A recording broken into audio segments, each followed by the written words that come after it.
다른 유튜브 채널 썸네일만 보더라도 뭐 하루 60만원, 하루 70만원, 하루 100만원 뭐 이런 썸네일이 있는데 뭐 좋다 이거예요. 뭐 그렇게 벌 수도 있으니까. 근데 돈을 줘야지 그렇게 벌죠. 우리가 돈 못 받을 각오를 하고서 일을 해야 돼 항상. 안녕하세요, 리틀 포크맨입니다. 작업을 하면서 오늘 또 컨텐츠에 대해서 이야기 나눠보도록 하겠습니다. 오늘 컨텐츠는 굴삭기로 연봉 1억을 벌 수 있는지에 대해서 얘기를 나눠보도록 할게요. 얘기를 나누기 앞서 서론을 잠깐 얘기하자면, 제가 지금까지 살아보면서 혹시 직업이 어떻게 되세요? 이러면 저 굴삭기 타요 이러면 그러면 돈 많이 버시겠네요를 제일 많이 들어요. 왜 그렇게 된 걸까요? 누가 이렇게 만든 거예요? 무조건 돈 많이 버는 줄 알고 있어요. 그래서 제 와이프나 와이프 주변 사람들한테도 남편 뭐해? 이러면 굴삭기 해. 돈 많이 벌겠다. 현실은 어떤지 오늘 영상으로 뭐 이참에 다 나눠보도록 할게요. 우선 굴삭기 수익 구조가 세 가지입니다. 첫 번째는 스페어, 말 그대로 아르바이트처럼 이 굴삭기도 땜빵하는 거예요. 그러니까 대리운전 기사로 생각하시면 됩니다. 대리기사, 차는 내게 아니지만 굴삭기 운전을 대신해 주는 거죠. 이것도 사람이 하는 일이다 보니 저희가 갑자기 이러다가 갑자기 현장에서 장비를 못 타주는 경우가 발생할 수 있잖아요. 첫 번째로 스페어 기사, 그리고 두 번째는 월급 기사. 장비를 5대를 사서 5대 혼자 제가 다 못 굴리잖아요. 그래서 월급을 주면서 기사를 쓰는 수익 구조. 그리고 마지막으로 세 번째는 이제 저처럼 이제 자기 거 장비 하나 가지고 사업을 해서 내 거 그냥 하는 것만큼 버는 이런 구조, 수익 구조가 세 가지입니다. 기술직이기 때문에 한번 배워두면 먹고는 삽니다. 근데 워낙 진입장벽이 높아요. 스페어 기사든 굴삭기 월급쟁이 기사든 사업을 하는 사업자 기사든. 그래서 처음에 진입장벽이 힘든 만큼 보수도 적습니다. 이제 기사, 초보기사라는 딱지를 가지면서 처음에 초보기사로 입문하는 것까지가 힘들어요. 나머지는 이제 본인이 하기 나름인데, 감이나 센스가 좋으신 분들은 금방 초보 딱지 뗄 수 있으시고요. 센스가 좀 떨어지신 분들은 그만큼 더 늦습니다. 재밌는 게, 제가 기사 생활을 2년 정도 했거든요. 기사 생활하고 다른 현장 다니다 보면 나랑 똑같은 일하고 저보다 나이가 어린데 저보다 월급을 많이 받는데, 그러면 조금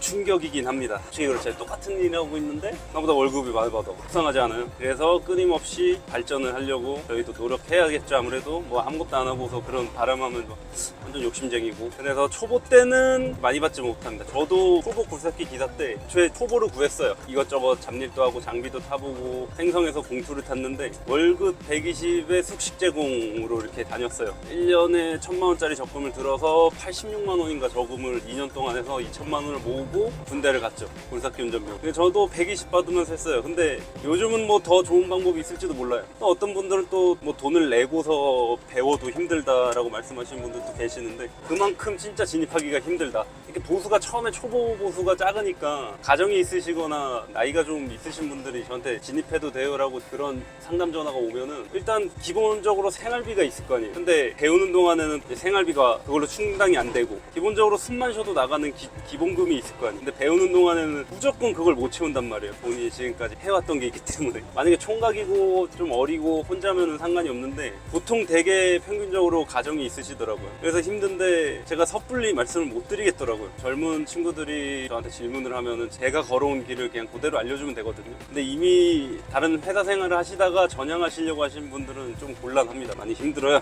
그래서 그거를 조금 받을 때 최대한 빨리 배우고 월급 협상을 계속 하세요. 사장님한테. 물론 다른 데 갈 때를 구해놓고서 월급 협상을 하세요. 그럼 잘릴 수도 있어요. 월급 협상하다가 야, 나 그 정도 못 맞춰줘.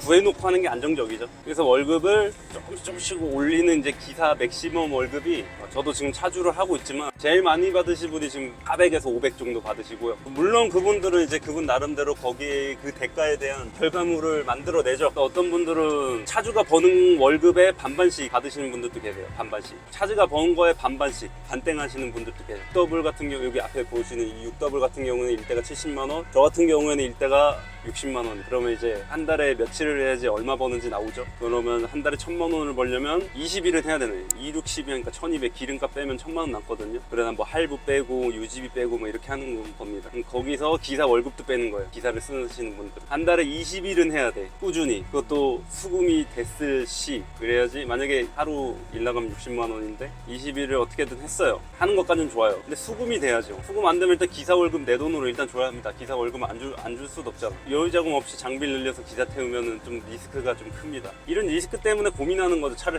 더 늘릴지, 어떻게 사업을 늘릴지, 장비를 늘릴지, 어떻게 할지. 그래서 일단 수금이 불확실하다 보니까 표면상으로는 저희가 하루 나가서 60만원 벌고 6W 70만원 벌잖아요. 다른 유튜브 채널 썸네일만 보더라도 하루 60만원, 하루 70만원, 하루 100만원 뭐 이런 썸네일이 있는데 뭐 좋다 이거예요. 뭐 그렇게 벌 수도 있으니까. 근데 돈을 줘야지 그렇게 벌죠. 아 또 빡치려고 그러네. 아 잠깐만 여러분 잠깐만요. 아니 계산서 열심히 끊으면 뭐하냐고. 수금이 안 되는데 우리가 돈 못 받을 각오를 하고서 일을 해야 돼요 항상. 죄송합니다 여러분. 여러분들한테 화난 거 아니에요. 뭐 어쨌든 가장 중요한 건 수금이에요. 수금 열심히 진짜 일 엄청 잘해주고 일 열심히 하고 잘하고 다 소용없습니다. 돈 안 나오면 난 뭐 한 거야? 봉사활동한 거야? 그렇잖아요. 짜증나지 않아요 여러분. 표면상은 60만원, 70만원, 80만원, 100만원 이렇지만 실질적으로 그 돈을 못 받을 각오를 하고 일을 해야 된다고요 우리가. 그러다가 이제 수금 제대로 된 데 만나갖고 조금 수금 되면은 그걸로 조금 유지하고 미리 땡겨 쓴 데다 좀 채우고 이러면서 삽니다 우리 이쪽 계통이. 그래서 연봉 1억도 가능은 해요. 가능은 한데 힘들다. 수금이 안 돼서. 우리가 이제 계산서 끊으면 하루 거래명세표 끊으면은 하루당 60만원, 뭐 야간하면 70만원, 야간 뭐 9시 10시까지 하면은 반나절 뭐 40만원 30만원 달아갖고 하루 100만원도 가능해요. 근데 이제 중요한 건 그 돈을 이제 결제가 확실하냐, 이게 제일 중요합니다. 솔직히 맞잖아요. 그리고 또 일도 그렇게 꾸준히 20일씩 있진 않습니다. 이게 장마철날 쉬어야 되고 겨울에 또 쉬어야 되고 일이 꾸준하지가 않아. 그래서 연봉 1억 가능은 하지만 힘들다. 차주 기준이죠. 연봉 1억의 목표를 삼으려면 일단 차주가 돼야 되죠.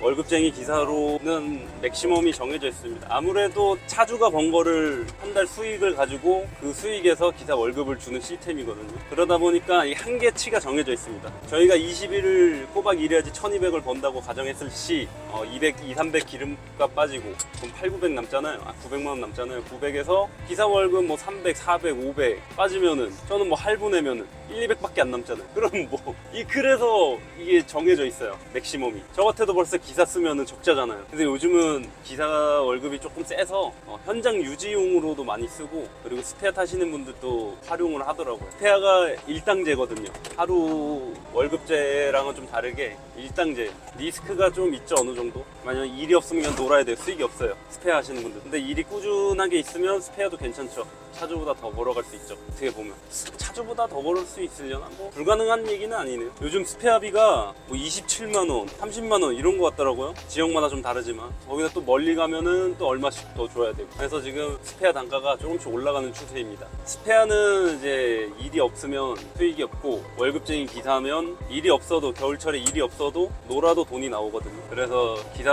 때는 좀 장마철 일 없을 때 좀 눈치 보입니다. 눈치 안 보고 쉬려면 열심히 일을 해줘야죠. 그러면 눈치 안 보고 놀 때 월급도 눈치 안 보고 받을 수 있습니다. 내가 해줬으니까, 그만큼 해줬으니까, 그죠? 그래서 차주 수익이 정해져 있다 보니까 기사 월급도 맥시멈이 정해져 있습니다. 그래서 연봉 1억을 벌려면 가능은 하지만 무조건 차주여야 된다.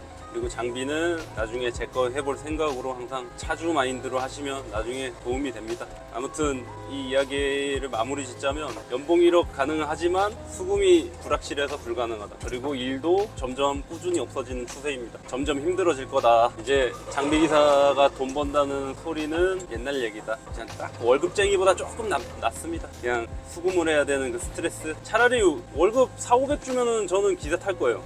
차라리 월급 4, 500 주면 뭐 기름값 기름 대주지 4대 보험에 월급 4, 500이면은 괜찮지 않아요 여러분? 차주 여러분들? 어떻게 할 거죠?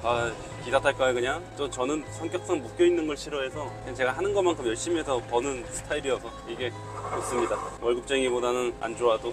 그 와이프도 또 그걸 원하진 않더라고요. 안정적이게 월급, 제가 항상 스트레스 주니까 수금 안 돼서 서로 스트레스니까 우리가 안정적이게 기사 탈까? 이렇게 얘기해 보니까 그러진 말자고 그러더라고. 자기도 버니까. 이런 와이프가 어디 있습니까?